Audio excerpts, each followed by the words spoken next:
వంశీ చేసిన హత్య తెలుసుకొని సూర్యబాబు జ్యోతమ్మ దగ్గరికి కుట్టి అయితే పరిగెత్తుకుంటూ వచ్చి జరిగిందంతా చెప్తుంది. సూర్యబాబు జడ్జి తాత గారిని కారు యాక్సిడెంట్ చేయించింది ఎవరో కాదు, ఆ వంశీ ఇందమ్మ గారే, వాళ్ళే పక్కా ప్లాన్ వేసి చేయించారు, జడ్జి తాత గారు చనిపోయారు అంటున్నారు. నాకెందుకో కంగారుగా ఉంది సూర్యబాబు, ఇదంతా చేయించింది ఆ వంశీయే అని చెప్పి అంటూ ఉంటుంది. అది విన్న సూర్యబాబు అయితే ఏంటి కుట్టి ఏం మాట్లాడుతున్నావు అని చెప్పి అంటాడు.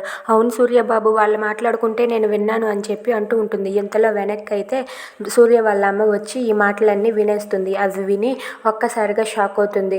ఏంట్రా ఏం మాట్లాడుతుంది ఈ కుట్టి చెప్పింది నిజమేనా అని చెప్పి సూర్యబాబుని నిలదీసి అడుగుతుంది వాళ్ళ అమ్మ. అది విని సూర్యబాబు, కుట్టి అలాగే జ్యోతమ్మ అయితే ఒక్కసారిగా షాక్ అవుతారు. ఏంటి ఇప్పుడు అత్తయ్య గారికి ఏం సమాధానం చెప్తారో ఏంటో అని చెప్పి జ్యోతి అయితే అనుకుంటూ ఉంటుంది.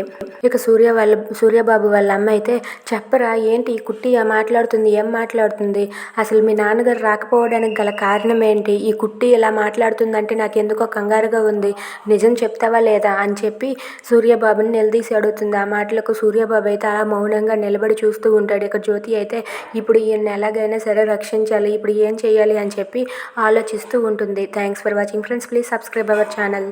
Thank you.